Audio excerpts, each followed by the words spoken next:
누군가 제게 결혼 생활이 행복했냐고 묻는다면 저는 나름은 그렇다고 대답할 수 있었습니다. 시어머니와 시누이까지 함께 사는 집에서 시작한 신혼이 마냥 좋다고 말할 수는 없겠지만 적어도 남편과의 사이는 좋았으니까요. 하지만 하루아침에 나름이라도 행복했던 생활은 엉망이 되어버렸죠. 바로 남편이 장애를 얻게 되었기 때문이었습니다. 그것도 제가 만삭으로 출산일을 겨우 한 달 앞두고 말이죠. 시댁 식구들은 그 사고의 이유가 저 때문이라고 했습니다. 시어머니는 수술 이후에 남편이 일상생활 자체가 힘들어지자 그러더군요. 너만 아니었음 내 아들 처리 안 됐다. 결혼을 하자마자 덜컥 아이를 가지는 경우가 어딨어. 너 때문에 내 아들이 무리하고 있는 거야. 알아? 무슨 임신하는 기계도 아니고 요즘 세상에서 아이를 계획도 없이 덜컥 가진 것부터가 우리 집에 망조가 든 거야. 어머님, 교통사고였어요. 왜 자꾸 제 탓이라고 하세요? 교통사고? 말 잘했다. 그래, 그것도 불쾌해. 너희 아버지가 교통사고인가 뭔가로 죽지 않았니? 지금 그걸 내 아들이 받은 거나 다름없어. 내 아들이 얼마나 착실하게 살던 놈인데 너 같은 거 만나서 다리가 병신이 됐다고. 아이고, 내 아들 가여워 어째. 내 아들 불쌍해서 어쩜 좋아. 고아나 다름없는 너 데리고 왔을 때 내가 목숨을 걸어서라도 막았어야 했는데 내 팔자가 사나운 거지. 아이고. 남편이 사고를 당한 것은 자전거를 타고 가다가 좁은 골목길에서 속도를 낸 음주운전 차량에 부딪히면서였습니다. 심지어 뺑소니였고 발견은 사고가 난 이후에 2시간이 훌쩍 지난 후였죠. 다리가 너무 부어 있어서 수술 자체도 바로 할 수 없었고요. 병원에서는 수술을 한 번 더 권했지만 남편은 그러지 않았습니다. 완전히 다리가 나아질 수 없다면 차라리 빨리 퇴원을 하는 게 나을 거라는 판단 때문이었고요. 그건 제 탓이 맞았습니다. 아이 때문에 어쩔 수 없었죠. 남편은 계속 괜찮다고만 했습니다. 여보, 그래도 수술하자. 병원에서 시키는 것처럼 한 번 더 해, 어? 난 괜찮다니까. 이미 병원에서 몇 달이나 있었어. 그리고 의사 선생님도 확답을 주지도 않았고. 우리 아이 얼굴도 제대로 못 봤는데 언제까지 병원에 있어. 당신도 알잖아. 이러다가 직장이라도 잘리면 어쩌라고. 당신 때문 아니야, 응? 그니까 걱정 마. 남편은 정말 좋은 사람이었어요. 저희 어머니가 돌아가실 때도 그랬죠. 세상에 단 둘이었기에 하늘이 무너지는 고통을 겪던 제 곁을 묵묵하게 지켜준 사람이었습니다. 제 나이 2살에 아버지가 교통사고를 당하며 돌아가셨다고 들었어요. 단 그 이후의 기억은 아주 생생합니다. 몇 번이나 쫓기듯 가야 했던 이사, 그리고 어머니가 어린 절 보며 늦은 밤 숨죽여 울던 모습도 말이죠. 어렸지만 저 역시 알고는 있었어요. 우리 집이 몹시 가난하다는 사실 말입니다. 그래서 사춘기 때는 삐뚤어지기도 했고 나름의 반항도 했었어요. 한 번은 친구와 크게 다퉈서 학교까지 어머니가 불려간 적이 있었죠. 그날 어머니는 절 잡고 이렇게 말씀하셨어요. 희지야, 다른 친구들에게 못된 말로 상처 주는 거 절대로 하지 마. 너희 아빠가 알면 속상해하셔. 그리고 엄마도 너무 마음이 아프고. 죽은 아빠가 어떻게 알아? 그리고 내가 일부러 그랬어? 걔가 먼저 우리 집 가난하다고 학교에 소문 퍼뜨렸다고. 그래, 희준이 마음도 분명 속상했을 거야. 하지만 그 친구도 너한테 미안해하고 있잖니. 진심 아니야. 애들이 내 편 들어주니까 쫄려서 그렇게 하는 거라고. 아니야, 너도 알잖아. 그 친구가 너한테 진심으로 미안해하는 거. 내가 어떻게 알아? 내가 학교 가면 절대로 가만두지 않을 거야. 가식적으로 눈물이나 질질 짜면 그냥 넘어갈 수 있는 줄 아는 모양인데 절대로 난 용서 안 해. 제 말에 어머니는 제 손을 잡고 말씀하셨죠. 넌 알 거야. 왜냐하면 그 사람의 딸이니까. 아빠는 좋은 사람이니까. 그리고 용서할 줄 아는 그런 사람이지. 너랑 그 친구 중에 누가 제일 잘못했는지 알아? 그건 바로 나야. 그 친구를 미워하는 건 엄마를 미워하는 거랑 같아. 엄마가 널 그렇게 만든 거니까. 엄마가 힘낼게. 그러니까 더는 학교에서 친구랑 싸우지 마. 엄마가 이렇게 부탁하마. 처음에는 그런 어머니가 답답하고 싫었습니다. 하지만 그것도 오래는 가지 못했죠. 가난한 집의 아이들은 철이 빨리 들기 때문입니다. 그 이후로 저는 공부를 열심히 했고 간호사가 되겠다는 목표를 가지게 됐죠. 그렇다고 딱히 간호사가 꿈인 것은 아니었어요. 그저 어머니가 자주 몸이 아프셨고 간호사가 되면 돈을 잘 번다는 소리를 들어서 그곳으로 지원을 하게 된 거였죠. 하지만 졸업하고 얼마 되지 않아서 어머니가 대동맥 판막 협착증으로 인한 심장마비로 돌아가시면서 모든 게 좌절됐습니다. 대동맥 판막 협착증은 대동맥 판막이 좁아져서 심장에서 나가는 혈류가 방해받는 질환이었는데 이 질환은 종종 증상이 나타나기 전까지 오랫동안 진행되며 중증일 경우 치료하지 않으면 급성 심장 기능 저하나 심장마비로 급사할 수 있는 병이었죠. 그러니 간호사가 되겠다며 매일 공부하고 임상 1000시간을 채워 힘들게 졸업까지 했지만 어머니의 병을 몰랐던 저 스스로가 너무 끔찍하고 혐오스러웠습니다. 그래서 졸업을 하고도 국가시험을 응시하지 않았죠. 지금도 그때 어머니 장례를 떠올리면 머리가 어지러울 정도였습니다. 관은 어떤 종류가 있고 수의는 또 뭐가 있고 복잡한 절차들을 누군가 와서 제게 선택하라고 강요했으니까요. 그리고 그때 남편이 절 도와줬죠. 사실 남편과는 대학 시절에 아는 사람을 통해 처음으로 만난 사람이었어요. 제게 호감을 표시하긴 했지만 당시 제 상황에서 누군가 연애를 하는 것은 사치라고 판단했고 거절한 상태였습니다. 그럼에도 아무 대가를 바라지 않고 제 어머니 장례를 대신 진행을 해줬죠. 더구나 그 흔한 사망보험금도 남지 않은 초라한 장례에서 제게 어머니의 유품이었던 목걸이를 제 손에 쥐어주기까지 했습니다. 그리고는 말하더군요. 우리 아버지 돌아가실 때는 다 태웠는데 난 그게 아직도 마음이 안 좋더라고. 뭐든 하나는 기억할 수 있는 걸 가지고 있을 걸 후회 많이 했었어. 그러니까 목걸이 잘 간직해. 고마워요. 진짜로 너무 고마워요. 결국 그날을 기점으로 연인이 되었고 3년의 열애 끝에 결혼 이야기가 나온 겁니다. 여기저기 중소기업을 전전하면서 돈을 모으긴 했지만 결혼을 하긴 턱없이 부족한 금액이긴 했었어요. 그래서 좀 더 미루려고 했지만 남편이 강행을 했죠. 그때 당시 남편은 직장에 완전히 자리를 잡았고 연봉 역시 높았기 때문이었습니다.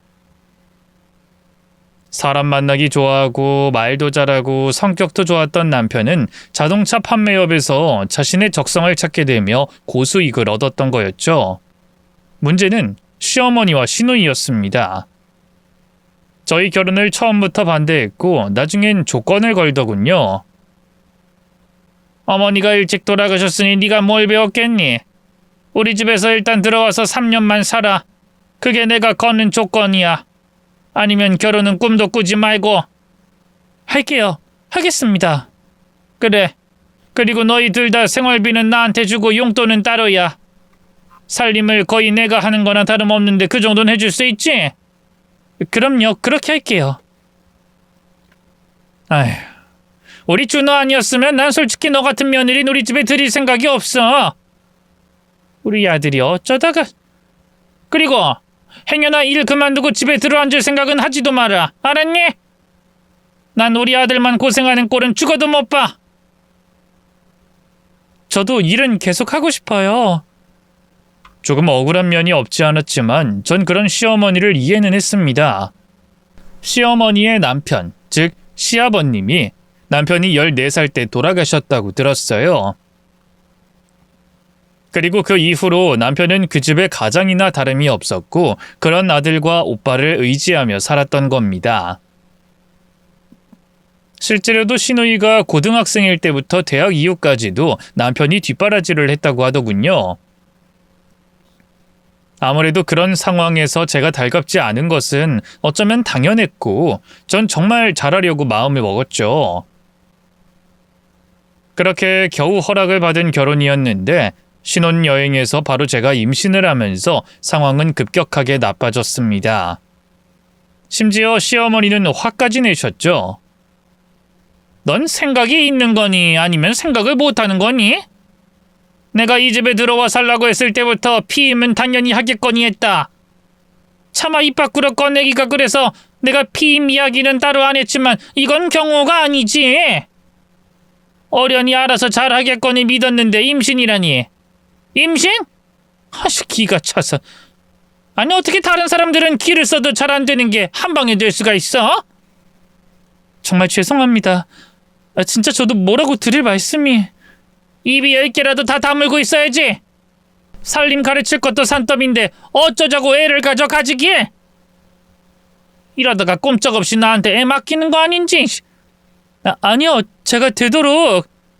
일 안 해? 넌 젊은 게 벌써부터 놀궁리만 하는구나. 그래서 집에서 애나 보고 있겠다는 거야? 우리 아들 혼자서 돈 다 벌어오라고 시키고? 뻔뻔하기도 하네. 옛날이야 그게 가능했지. 근데 요즘에 그러면 욕먹고 손가락질 당해. 알아? 그때 남편이 끼어들어 시어머니를 설득했습니다.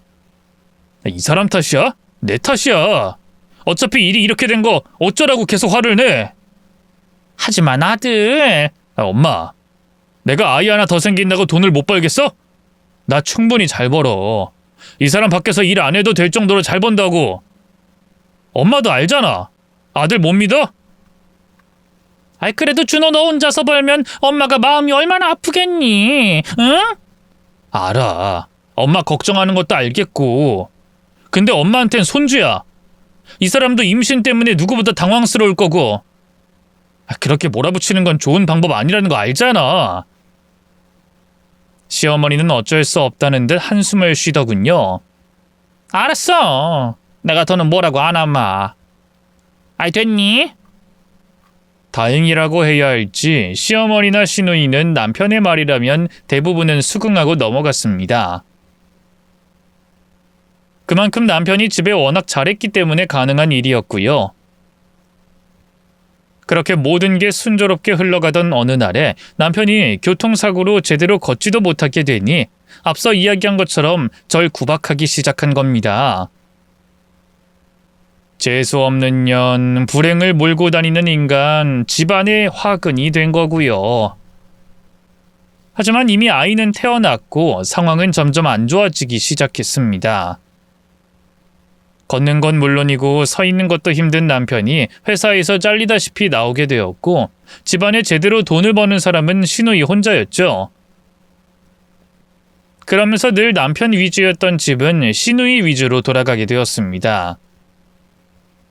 당시 시누이는 간호사로 근무를 하고 있었는데 어느 순간부터 저는 물론이고 남편까지 무시하더군요. 특히나 월급이 나오는 날에는 더 심했죠. 언니, 그거 알아요? 예전부터 오빠가 늘 이 집에서 최우선이었거든요? 근데 이제 엄마는 제가 최고라고 하더라고요. 역시 돈의 힘은 무시 못하는 법이죠. 저도 기분이 나쁘진 않은데 솔직히 좀 그렇잖아요. 나보다 나이 훨씬 많은 언니나 오빠까지 먹여 살리는 거요. 아이가 유치원만 가면 저도 같이 벌어볼게요. 아가씨 정말 죄송해요. 유치원? 그렇죠. 애 낳은 여자들은 핑계가 다 그렇더라. 우리 집에 아이 봐줄 사람이 없는 것도 아니고. 그리고 일단 그렇게 해서 벌면 얼마나 번다고요? 200? 220? 진짜 재밌네요. 예전에 오빠처럼 벌어다 줄 수 있어요? 아, 장애인 되면 받는 돈 있다고 하던데 그거? 아가씨, 너무 말이 심하잖아요. 내가 틀린 말 했어요? 오빠가 다리 절고 다니면서 우리 집에 도움된 건 딱 하나죠. 장애인 주차장에 주차가 가능하다는 거? 그러게 학생 때 공부나 좀 하지 그랬어요. 에휴. 앞으로 나만 죽어나겠지. 사람 앞날은 이렇게 한치 앞을 모른다니까요. 이에 남편이 제지를 했지만 그래도 신우이는 굽히지 않았습니다. 예전 같았다면 미안하다고 하고 방으로 들어가 버렸겠지만 남편이 일을 그만뒀을 때는 비웃었죠. 내가 뭐 틀린 말 했어? 그리고 장애인이라는 말에 발작 좀 하지 마. 받아들여. 내가 병원에서 근무하면서 가장 많이 본 사람들이 그런 사람들이야. 자기가 장애가 있다는 걸 못 받아들이는 그런 부류들. 간호사들한테 짜증내고 가족들한테는 화내고 의사 앞에서는 울지. 그런다고 팔다리가 다시 돌아오는 것도 아닌데 말이야. 야, 지원이 너 진짜 그렇게까지 해야겠어? 그래도 오빠가 너한테 얼마나 잘했는데. 과거형이잖아. 잘했었던 거고 잘할 수는 없는 거지. 그리고 그땐 내가 숙여줬잖아. 근데 입장 바뀌니까 나한테 숙이진 못하겠어? 왜? 자존심 상해? 난 그걸 매일 겪었는데. 오빠는 그걸 몰랐구나. 그럼 앞으로 천천히 알아가봐. 내 기분이 어땠는지. 솔직히 말해서 전 시어머니보다 시누이가 더 싫었습니다. 오히려 저보다 남편에게 더 적대적으로 나오는 것도 이해가 가지 않았고요. 하지만 그 지겨운 말들을 1년 가까이 듣다 보니 어렴풋이 알게 됐죠. 이전부터 자신보다 더 대우받던 남편에게 자격지심이 있었다는 걸 말입니다. 때문에 저는 결정을 해야 했어요. 남편을 위해서 저라도 나서서 돈을 벌어야겠다는 생각이 들었죠. 그래서 그때부터 전 아예 손을 놓고 포기했던 간호사 국가시험을 준비했습니다. 원래대로라면 졸업하고 몇 개월이면 큰 어려움 없이 시험에 통과할 수 있었는데 공부를 손에 놓은 지 오래되었기에 처음부터 다시 배워야 할 것들이 많았죠. 다행히 남편은 그런 저를 응원해줬어요. 그리고 제가 그 집에서 눈치 보면서 공부하지 않도록 친구가 사장으로 있는 식당에서 일을 하기 시작했죠. 물론 저는 그렇게 무리하는 남편을 말렸습니다.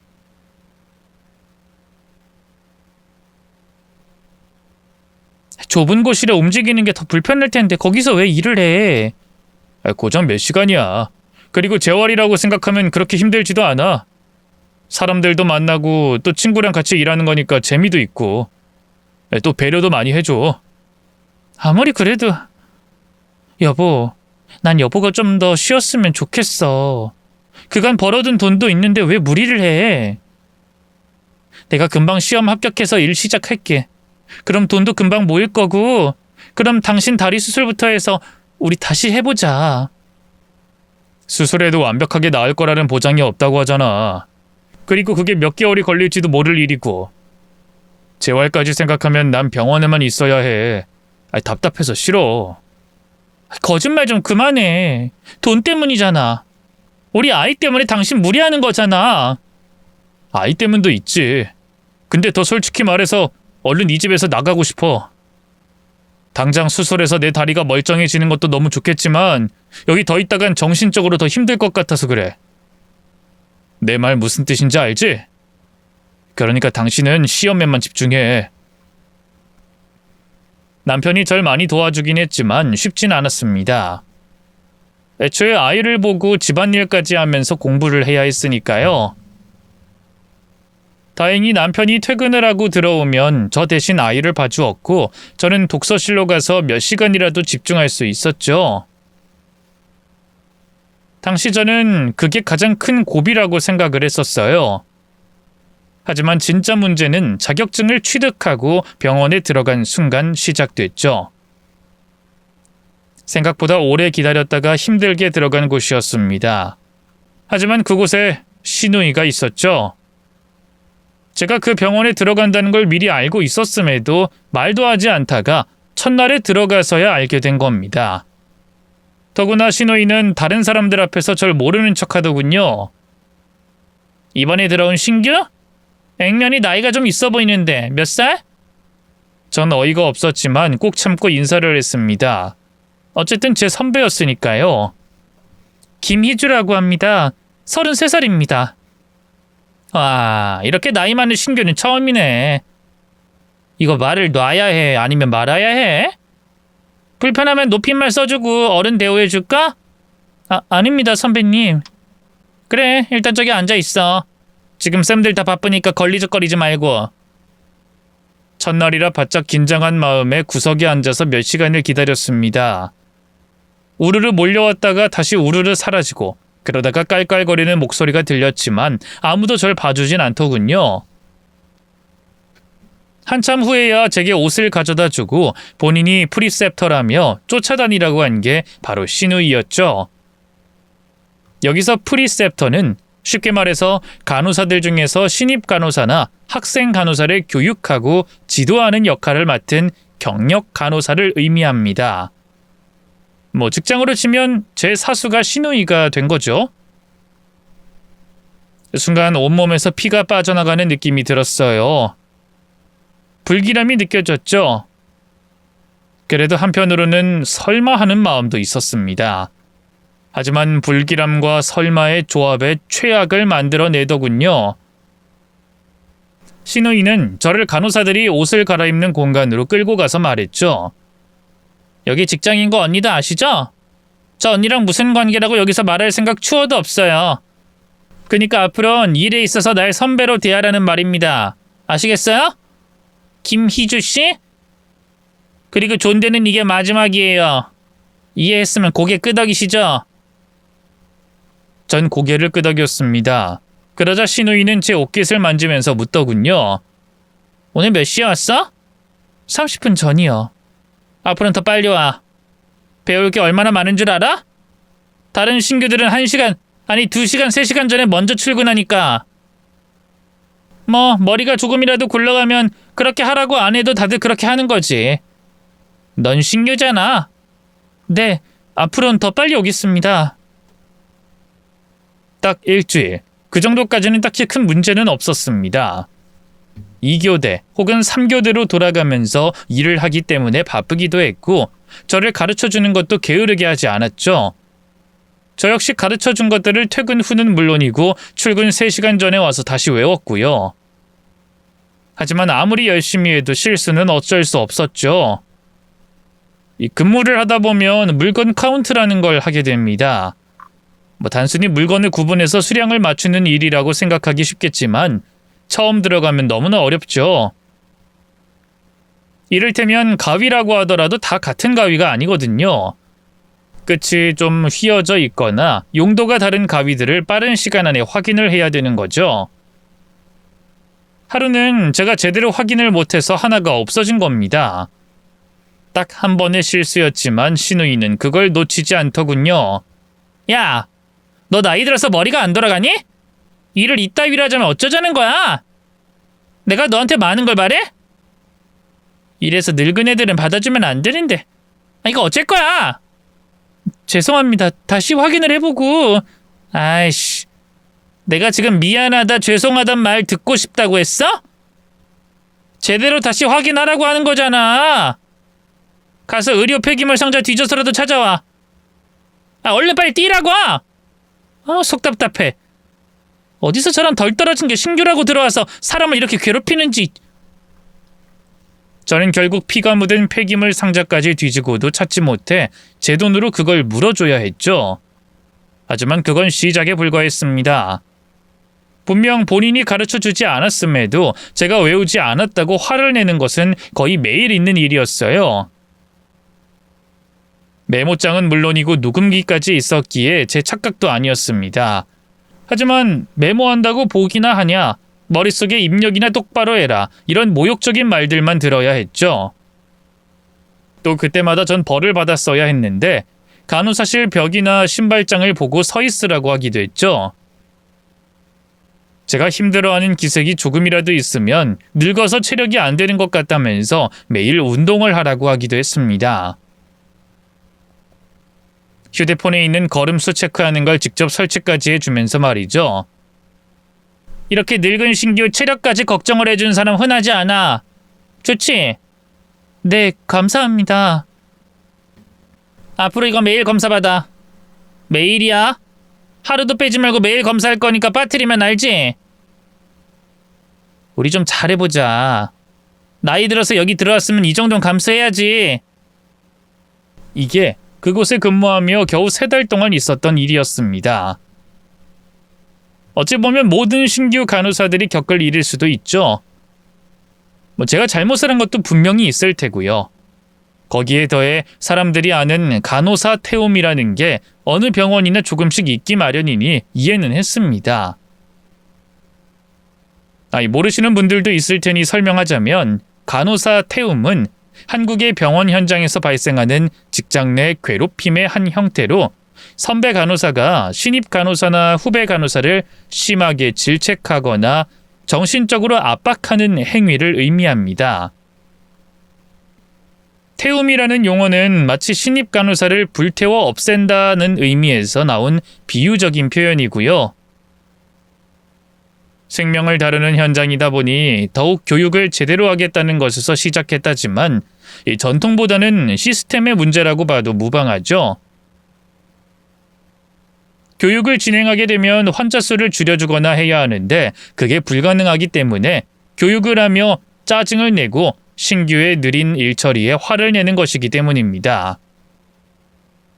하지만 전 출근에서만 괴롭힘을 당한 게 아니라 퇴근 후에도 당해야 했기에 이미 교육의 수준이라고 보기에는 정도를 넘어선 거죠.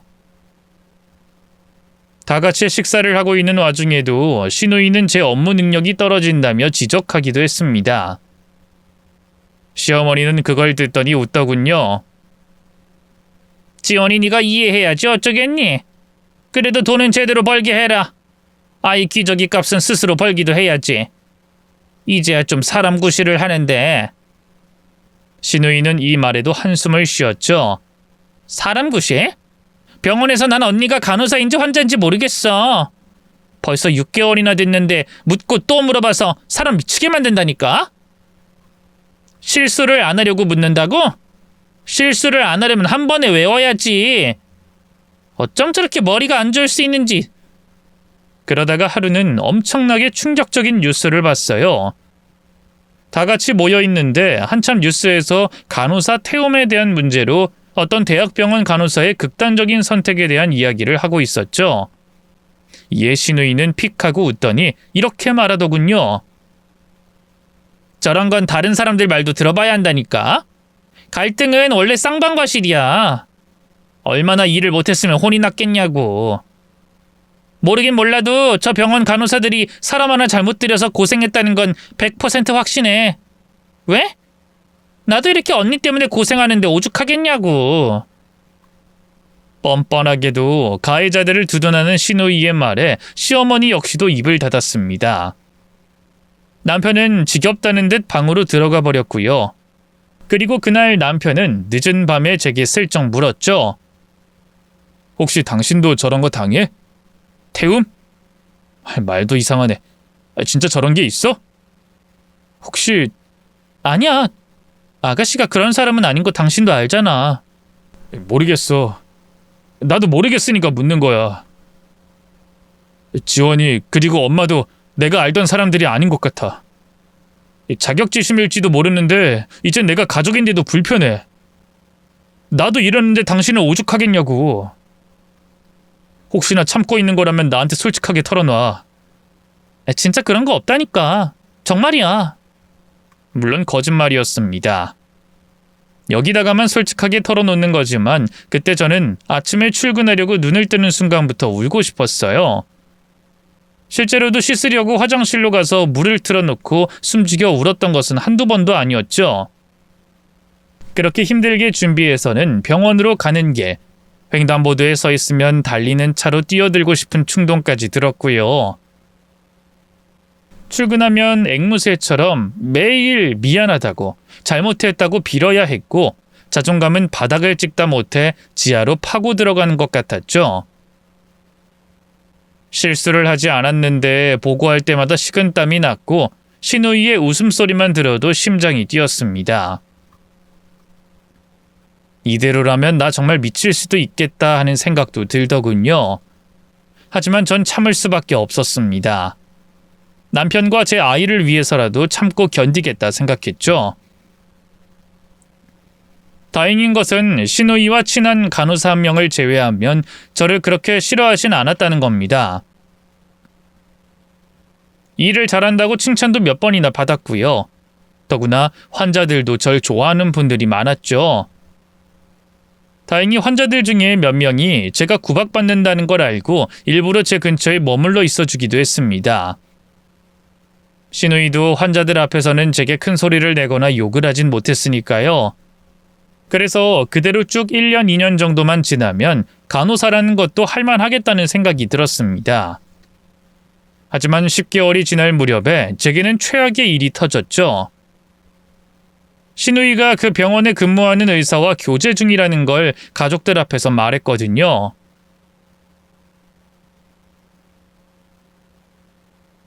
지원이 너 그 말이 정말이야? 왜 엄마한테 말을 안 했어? 어? 확실해지면 말하려고 했지.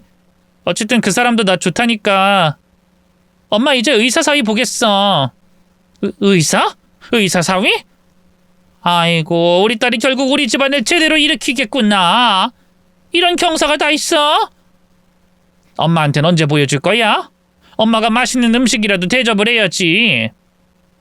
촌스럽게 벌써부터 김칫국은 마시지 말고. 어쨌든 그 사람이 결혼 이야기를 꺼내긴 하더라고. 그때 가서 한번 보는 거지 뭐.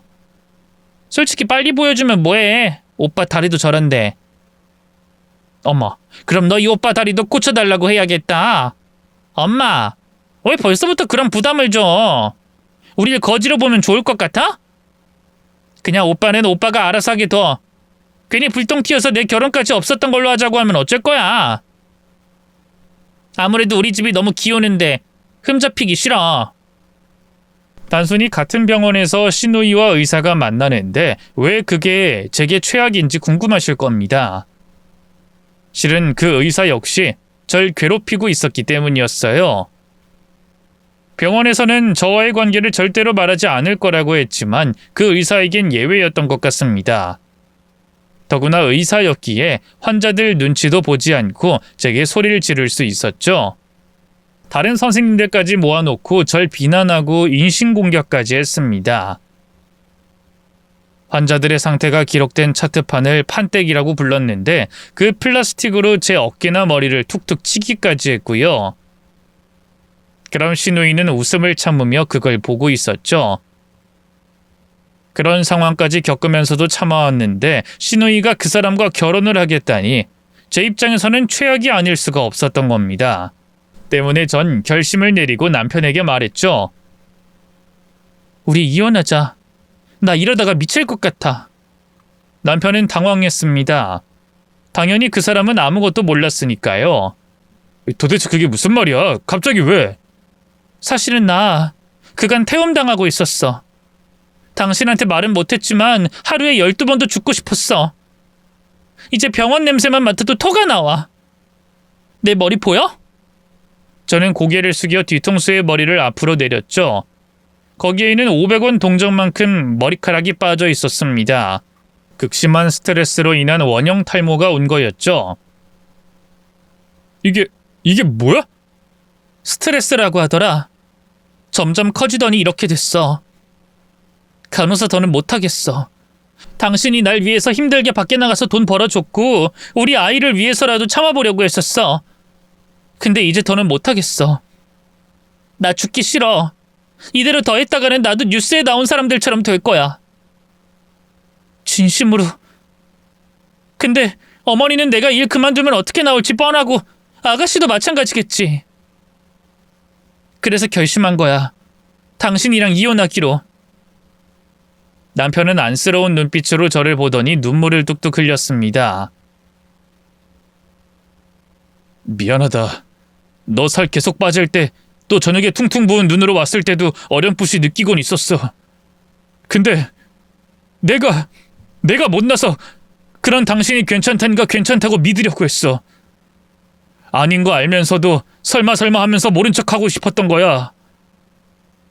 내가 다리 병신이라서 난 아무것도 해줄 수 있는 게 없어서 그래서. 미안해 여보. 당신이 미안할 거 없어. 당신은 잘해줬어. 제 말에 남편은 제 손을 잡았죠. 내가 싫은 게 아니면 나도 같이 가. 우리 이 집에서 나가자. 일 그만둬도 돼. 하지만 당신은 어머님이랑 동생 못 떠나잖아. 아니, 실은 나도 그간 많이 힘들었어. 당신한테 말은 못했지만 동생한테 장애인 소리 들으면서 무시당하면서 꾹꾹 참고 넘겼어. 당신도 알잖아. 무엇보다 나더러 상견례도 오지 말래. 장애인인 오빠가 쪽팔리다면서 식당리 하는 것도 다리를 저는 것도 다 부끄럽대. 엄마도 못 들은 척하더라. 나더러 감수를 하라고 하시더라고. 내 평생을 두 사람을 위해서 살아왔는데 이런 취급을 받을 줄은 몰랐어. 뭐? 왜 말 안 했어? 왜? 미안해서. 너한테 미안해서. 저는 울면서 남편을 안아줬고 남편은 서럽게 울었습니다. 우린 그렇게 그 집을 나가기로 결심을 하게 됐죠. 병원도 곧 있으면 1년을 채우니 그때까지만 다니기로 했고요. 근데 우습게도 그 말을 들은 시어머니와 시누이의 반응은 예상과는 전혀 달랐습니다. 아쉬운 것 없다는 듯 오히려 시원하다고 생각하는 듯 했죠. 설명은 따로 없이 대충 집에서 분가를 하겠다고만 말했더니 시어머니는 이랬어요. 그래, 생각 잘했다. 아직 젊은데 어딜 가서 못 살겠니? 둘 다 뭐라도 해서 빌어먹고라도 살면 되는 거지. 동생을 위해서라고 생각해. 동생 시집 가는데 걸림돌이 되면 쓰겠어? 남편은 기가 찬지 헛웃음을 흘렸습니다. 엄마는 내가 걸림돌이라는 거야? 아니 누가 너라고 했니? 그냥 말이 그렇다는 거지. 아니 생각해봐라. 네 동생이 의사랑 결혼을 하는데 홀어머니만 있는 것도 부담스러운 판국에 장애인인 오빠와 그 식구들까지 보면 기분이 어떨 것 같아? 너도 남자니까 알 거 아니야. 결혼 전부터 부담이 되는 건데. 그래도 엄마, 내가 어떻게 했는데 엄마가 나한테 이러면 안 되는 거 아니야? 내가 너희 쫓아냈어? 왜 성질이야? 나간다고 해놓고 가라니까 왜 이러니? 아니 누가 보면 내가 억지로 등이라도 떠밀었는 줄 알겠다. 분가하라고 하는 것도 고깝게 들리는 거야? 그거 자격지심이야. 괜히 기분 좋게 나가라고 했다고 내가 왜 그런 말을 들어야 하는지 모르겠네. 설마 너희 그냥 해본 말이야? 시위 이런 거 하는 거였어? 이에 남편은 인상을 쓰며 대답했죠. 아니, 시위 아니야. 근데 말은 바꿀게. 나 엄마랑 동생 이제 내 가족으로 안 볼 거야. 엄마도 그게 더 좋은 거 맞지? 그러니까 나한테 이렇게 했겠지. 참나. 아 그래, 네 멋대로 해라. 누가 말리니? 겨우 20년 먹이고 입히고 재워준 걸로 유세를 떨거면 차라리 네 말처럼 인연 끊자. 우리 서로 죽은 사람이다 생각하고 살아. 그건 단순한 말다툼이 아니었어요. 바로 그 다음 날 남편과 제 짐을 대충 싸서 밖에 내어놨기 때문이었죠. 남편은 허무한 표정으로 아이를 업고 저를 집 앞에서 기다리더군요. 들어가서 엎어버리고 싶은 마음까지 들었지만 남편이 더 상처받을 것 같아서 일부러 웃었습니다. 잘됐다. 아무래도 빨리 나오고 싶었는데 우리 세 식구 앞으로 새롭게 출발하자. 응? 미안해 여보. 엄마가 이렇게까지 할 줄은 몰랐는데. 됐어. 나도 시집살이 안 해서 너무 좋아. 나한텐 너무 좋은 일이라니까? 오히려 이렇게 빨리 앞당겨져서 춤이라도 추고 싶네. 당장 집은 어쩌지? 있는 돈으로 어디든 먼저 들어갈까? 아니, 급하게 알아보진 말자. 호텔도 모텔도 널렸잖아. 그리고 내 퇴직금 들어오면 그때 우리 제대로 된 곳으로 가자. 일주일 후면 퇴사하러 갈 거고 1년 딱 채우니까 그 안에 당신이 집 좀 대신 좀 봐줘. 힘들겠지만. 최대한 밝게 아무렇지 않은 척했지만 비참하긴 했습니다. 아직 너무 어린 아이까지 데리고 모텔에서 투숙을 하게 될 줄은 몰랐으니까요. 그래도 잠깐 부끄러울 뿐이지 마음은 오히려 편했습니다. 잠깐이긴 했지만 음식도 배달해서 먹으면서 서로 깔깔거리며 소리내 웃기도 했거든요. 결혼하고 그렇게 웃으면서 식사한 게 오랜만이었죠. 결혼해서 남편 다치고는 웃을 일이 없었고 아이 돌보면서 공부까지 한다고 또 1년을, 그리고 병원 근무하면서는 가족들끼리 식사를 해도 업무를 보는 느낌 때문에 체하지나 않으면 다행이었으니까요. 우린 3일을 모텔에 더 있다가 작은 원룸으로 집을 구했죠. 그리고 마침내 제가 일을 그만두는 1년을 채웠고 저는 퇴사를 하기 전 마지막 근무를 위해 집을 나섰습니다. 병원 앞에서 몇 번이나 한숨을 쉬다가 들어갔는데 역시나 시누이는 마지막 날까지 저를 못 잡아먹어서 안달이었죠. 사람들 다 있는 앞에서 큰 소리로 절 비난하더군요. 이제 좀 할만하니까 그만둔다니. 이래서 신규 가르쳐봐야 소용이 없다는 말을 듣는 거야. 너 같은 애들 때문에 간호사들이 제대로 된 대우를 못 받는 거라고. 자기가 멍청해서 일을 못했으면서 조금만 뭐라고 하면 태움이니 뭐니. 본인들은 잘하는 줄 알고 착각하는 거지. 저는 꼭 참다가 또 판때기를 제 배에 쿡쿡 쑤시자 터졌죠. 그만 좀 하세요. 트집을 잡을 게 없다고 이제 그만두는 걸로도 뭐라고 하세요? 멍청하면 그만두라고 당장 나가라고 했던 건 선생님이셨잖아요. 야, 이제 그만둔다고 막 나가니? 선배고 위아래고 없다 이거지? 이제야 본색이 드러나네. 선생님이야말로 공사 구분 똑바로 하세요. 실수한 거 없을 땐 가만히 계시고요. 애초에 간호사 대우가 나빠진 건 서로에 대한 존중이 없기 때문 아닌가요? 동료들끼리도 서로를 이렇게 막대하는데 어느 누가 간호사를 제대로 대우하겠어요? 이게 오냐오냐 해줬더니 뭐 어쩌고 어쩌째? 결국 시누이는 제 뺨을 때렸습니다. 그리고는 고소하려면 고소하라면서 소리를 꽥 질렀죠. 더구나 제 멱살을 잡고 막 흔들어서 제 목에 걸려있던 어머니의 목걸이가 끊어졌죠. 다른 간호사들이 나서서 말리며 상황이 정리되었지만 전 차마 똑바로 환자 얼굴을 볼 자신이 없어서 비상계단을 향해 뛰어나갔습니다. 끊어진 목걸이는 대충 손목에 둘둘 감고 말이에요. 그런데 문이 열리는 동시에 누군가와 부딪혀 고꾸라졌습니다. 헌데 올려다 보니 바로 병원장이었죠. 눈물을 흘려서 눈화장이 번진 저를 보고 놀란 건 오히려 원장님이었습니다. 간호사님, 어디 다치셨습니까? 우세요? 저 때문에 우는 겁니까? 아니요, 그게 아닙니다. 저는 얼굴을 최대한 가리면서 엉거주춤 일어났죠. 그런데 그때 갑자기 원장님이 제 손을 잡고는 손목을 뚫어져라 보더군요. 너무 놀라서 손을 뿌리쳤는데 병원장님은 한참을 생각하더니 입을 열었죠. 내가 좀 이상한 건 알겠는데 그 손목에 그것 좀 봐도 되겠습니까, 간호사님? 저는 손목에 휘감겨 있던 목걸이를 풀어서 원장님 손에 올려줬죠. 헌데 그걸 한참을 보던 원장님이 떨리는 목소리로 다시 말했죠. 혹시 아버님 성함을 좀 알 수 있을까요? 제가 아는 사람 같아서 그래요. 네? 근데 저희 아버진 돌아가셨어요. 김경자 석자 쓰십니다. 근데 이건 저희 어머니가 남긴 유품인데요. 아버지가 아니라요. 돌아가셨습니까? 두 분 다? 저는 그 말을 하는 병원장님이 너무 이상해서 뒤로 주춤 물러나며 그렇다고 말했고 그와 동시에 병원장님은 저를 안고는 눈물을 쏟아냈습니다. 원장님? 왜 그러세요? 이렇게 보내서는 안 될 사람들인데 죄송합니다. 정말 죄송합니다. 얼결에 저는 오열하는 병원장님을 달래주고 뒤이어 병원장실까지 올라가게 되었죠. 그리고 거기에서 목걸이에 담긴 진실을 알게 됐습니다.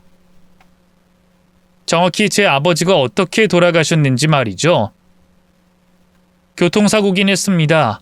하지만 모두가 상상하는 자동차 사이의 사고도 사람 대 자동차의 사고도 아니었죠. 아버지가 운전하던 차 바로 앞에서 사고가 나면서 차가 전복되었고 아버지는 그 안에서 사람을 구하려고 하다가 폭발에 휘말려 돌아가신 거라고 했습니다. 원장님은 그 당시를 회상하듯 괴로운 표정으로 설명을 더해주셨죠. 겨우 6살인 제 아이와 저희 부모님이 탄 차량이었습니다. 간호사님의 아버님은 연기가 피어오르는 차로 접근해서 유리를 깨고 저희 아이를 먼저 구하셨죠. 근데 불길은 치솟았고 그 상황에서 저희 어머니도 구하겠다고 다시 들어갔다고 하더군요. 저희 아버지가요? 하지만 전 들은 적이 없는데. 저는 늘 아버지가 참 좋은 사람이다, 멋진 사람이다라는 말은 들었지만 단 한 번도 그 사고를 정확히 설명받은 적은 없었습니다. 추측컨대 어릴 때는 너무 어려서 또 커서는 제 또래의 아이를 구하다가 돌아가셨다는 걸 알면 제가 더 삐뚤어질까봐 제가 큰 뒤에도 말을 하지 않았을 것 같더군요. 너무 가난했기에 저는 우리를 두고 먼저 간 아버지를 원망했었으니까요. 그때 저도 정신이 없었습니다. 아버님 장례식이 있을 때 저희 부모님도 장례를 치러야 했죠. 그래서 주소만 덜렁 받아두고 혹시 몰라 제 아버지가 제게 물려준 이 목걸이를 간호사님 어머님에게 전달을 했죠. 꼭 저를 찾아와 달라 그런 말을 했고요. 하지만 당시 제 아이도 몇 번이나 수술을 했기 때문에 시간이 좀 걸렸습니다. 근데 찾아가 보니 이사를 가고 없더군요. 아버지 돌아가시고 저희는 이사를 많이 했거든요. 그랬군요. 그래도 주소지 기록을 통해 백방으로 알아봤습니다. 하지만 막상 찾아보니 다른 사람이었어요. 더구나 병원 기록도 뒤졌는데 안 나왔죠. 그게 혼인신고를 하지 않은 상태였거든요. 주소지도 하도 많이 바꿔서 아마 등록이 안 되었을 거고요. 그래도 이렇게 찾았으니 됐습니다. 이제 눈을 감아도 좋을 정도로요. 병원장님은 바쁘게 살면서도 늘 가슴 한쪽에 무거운 짐을 올리고 있는 기분이었다고 합니다. 자신의 아들을 구하고 죽은 누군가의 가장이었을 아버지의 얼굴을 떠올리며 30년 가까운 시간 동안 내내 괴로웠다고 했죠. 그러면서 제 손을 잡았습니다. 간호사님, 아니 희주씨. 늦었지만 지금이라도 그 은혜 갚고 싶어요. 뭐든 원하는 게 있다면 말해주세요. 그리고 제 아들도 최선을 다할 겁니다. 저는 고민했습니다. 보통이라면 다들 거절은 한번 하겠죠. 제가 은인도 아닐 뿐더러 그 오래된 일의 대가를 요구하는 게 힘들 테니까요. 하지만 전 당장이 급했고 현실이 그렇게 양심적이지 못했어요. 그래서 고민 끝에 조심스럽게 입을 열었죠. 제 남편 다리 좀 고쳐주세요. 자전거를 타고 가다가 뺑소니를 당했어요. 합의고 뭐고 필요 없고 보험도 없고 감옥에 간다고 한 가해자 때문에 수술을 딱 한 번 받은 게 전부거든요. 제가 아이가 태어나는 바람에 재활치료도 받다가 그만뒀고요. 우리 남편, 그 사람 좀 고쳐주시면 안 될까요? 양심 없는 거 아는데 그 정도는 해주실 수 있잖아요. 원장님이니까요. 저는 울면서 천천히 말했고 이에 병원장님은 고개를 갸웃했죠. 그게 전부라는 겁니까? 네, 대신 최대한 빨리요. 한 살이라도 더 어릴 때요. 병원장님은 한숨과 함께 가볍게 웃으면서 고개를 끄덕였습니다. 최고의 의사를 제가 합니다. 저희 병원은 아니지만 그 녀석이 골절 고정 수술, 인대 재건 수술, 관절 교체 수술을 특히나 잘하거든요. 무엇보다 그 녀석이 제 아들이고요. 그럼 저희 아빠가 구했다던 그 아이가... 네, 맞아요. 제 아들도 기뻐할 겁니다. 드디어 은혜를 갚았다고 말이죠.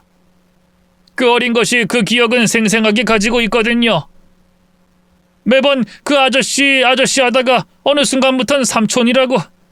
희주씨 아버님을 그렇게 불러요. 저는 눈물이 나오는 걸 참고는 감사하다고 하고 인사를 했습니다. 그리고 남편의 전화번호를 하나 남기고 왔죠. 또 본래는 병원장님의 아버지 유품인 목걸이도 함께 두고 왔습니다. 그래도 수술이니 좀 시간이 걸리겠지 하는 마음으로 남편에게도 말은 안 했어요. 혹시나 마음이 바뀌게 될지도 모르니 괜히 마음만 안 좋아질까봐 말입니다. 하지만 결정도 수술도 불과 반나절 만에 모두 이뤄지더군요. 갑작스러운 상황에 놀란 건 남편이었죠. 저는 그 상황을 남편에게 모두 설명했는데 남편은 파격적인 수술 조건보다는 절 먼저 살피더군요. 당신은 괜찮아? 그럼 당연히 괜찮지. 진짜 잘 되지 않았어? 아니, 수술 말고. 아버님 돌아가신 거 알게 된 거잖아. 괜찮냐고. 마음 다치진 않았어? 전 그런 남편이 너무 고마워 눈물이 났죠. 마음이 왜 다쳐? 우리 아빠가 그런 사람이라는 거 알고 오히려 좋았지. 솔직히 원장님 만나고 당신 수술해준다고 했을 때 아빠가 꼭 날 돕는 기분이었어. 그래서 좋았어. 태어나서 처음으로 아빠정을 느낀 것 같아서. 남편은 각종 검사를 받고 수술 날짜도 잡았습니다. VIP 병동, 그것도 1인실에 있는 것도 신기했지만 사실 수술을 받고 좋아질 수 있다는 말이 더욱 기적 같았죠. 병원장님의 아들도 계속 오셔서 남편의 상태를 체크해줬어요. 그러면서도 제게 고맙다는 말도 했죠. 그렇게 수술이 끝난 후에는 병원장님까지 오셨습니다. 남편이 잠들자 절 조용히 불러 작은 상자를 내미셨죠. 이게 뭔가요? 저는 물어보면서 그 상자를 열었는데 그곳엔 그 목걸이가 있었습니다. 끊어졌던 게 다시 원상복구된 상태였고요.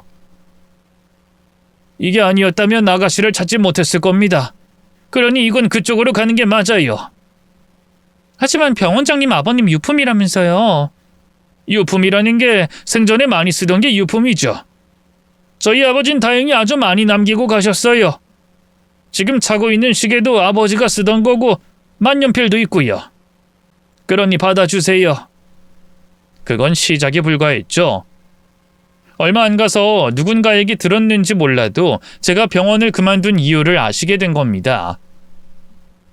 왜 진작에 말하지 않았냐고 안타까워하시는 동시에 자신의 병원에서 암암리에 묵인하고 있는 태움을 없애주겠다고 하셨죠. 정확히 어떤 상황인지 대충 듣기만 했지만 대대적으로 조사 후에 주동한 사람들을 추출을 했는데 그중에 신우이도 포함이었습니다.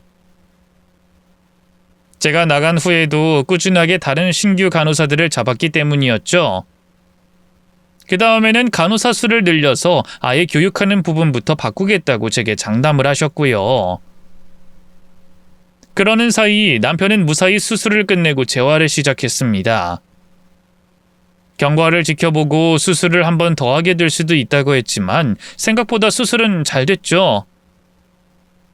힘들어하긴 해도 남편은 정말 열심히 했습니다. 그렇게 몇 개월이 더 흐르고 퇴원 날짜가 다가왔을 때 우리에게는 또 한 번의 기적이 찾아왔죠. 병원장님이 제게 아파트를 사주셨기 때문이었습니다. 이미 수술과 재활치료만으로도 충분히 감사했기에 전 거절했어요. 이건 너무 부담스러워요. 막말로 제가 구한 것도 아니잖아요. 이미 저한테 다 주셨어요. 그 사람이 제대로 걸을 수 있게 된 것만으로도 감사해요. 정말이에요. 희주 씨의 아버님이 생명의 은인이라고 생각해서 드리는 것도 있지만 그 일로 희주 씨는 아버지를 잃었죠. 온전하게 누릴 수 있던 아버지와의 추억까지 빼앗은 게 우리 가족입니다. 어차피 다 갚지도 못할 테니 이런 걸 보상이라고 생각하지 마세요. 그저 희주 씨 아버지가 남긴 선물이라고 생각해 주세요. 지금 아이랑 원룸에서 생활하고 있다고 알고 있어요. 아직 아이가 어리던데 그냥 받아주세요. 저희 아들이랑 반반씩 낸 겁니다. 퇴원하고 그 아파트에 갔을 때 남편과 전 정말 놀랐습니다. 넓고 쾌적하고 방도 5개나 있는 그런 엄청나게 좋은 아파트였거든요. 가구며 고급스러운 살림살이도 이미 들어가 있었고요. 집이 너무 넓어서 여기서도 운동이 되겠다던 남편과 제가 걸음을 멈춘 건 다름 아닌 저희 딸의 방이었습니다. 마치 처음부터 저희 아이를 위해 꾸민 듯 아기자기한 용품에 기저귀, 옷까지도 쌓여 있었기 때문이었죠. 우린 그 방을 보면서 정말 오열을 했습니다. 그런데 그 감동이 채 가시기도 전 시어머니와 시누이가 저희를 찾아왔어요. 신우이는 저희 앞에서 엉엉 울었죠. 시어머니는 눈치를 보다가 입을 열었습니다. 얘가 그 병원에서 쫓겨나서 다른 병원에 갔는데 괴롭힘을 당했대. 그래서 병원 일은 다시 못하겠다고 하고 의사인지 뭔지랑도 깨졌다고 하고, 근데 우리는 전세 만기까지 다 돼서 갈 곳도 없고 그래서 왔다. 병원에 소문이 쫙 났다던데 애미 네가 병원장이랑 인연이 있다며? 그러니 우리 딸을 다시 취업을 시켜주거나 아니면 우리도 이 집에서 좀 살아야겠다. 어차피 너희도 공짜로 온 거 아니니? 방도 많으니 좀 살자. 그러자 그런 시어머니를 비웃으며 남편은 이렇게 말했죠. 아직 젊은데 어딜 가서 못 살겠어? 둘 다 뭐라도 해서 빌어먹고라도 살면 되는 거지. 이게 다 우리를 위해서라고 생각해.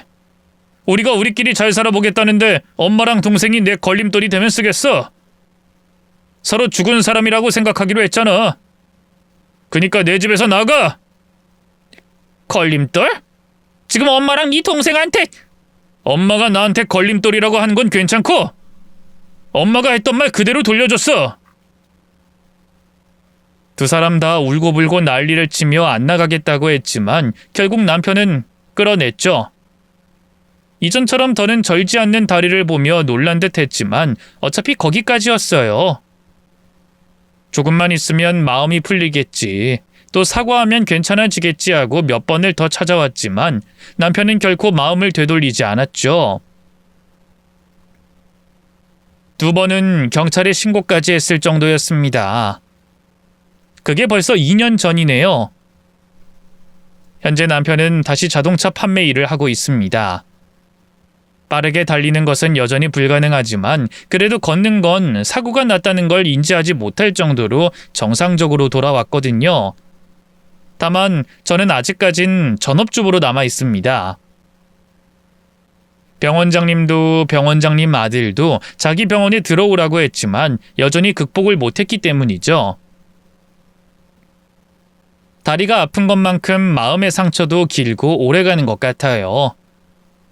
아마도 신우이도 겪어봤으니 이젠 알고 있겠죠? 본인이 한 짓이 다른 사람을 얼마나 힘들게 했는지 말입니다. 한편으로는 속이 시원하긴 해도 앞으로 뉴스에서 또 이런 사건을 보지 않았으면 좋겠네요. 끝으로 제 이야기 끝까지 들어주신 분들에게도 가장 필요한 순간 기적이 찾아오길 바랍니다. 저희 두 부부처럼 말이죠.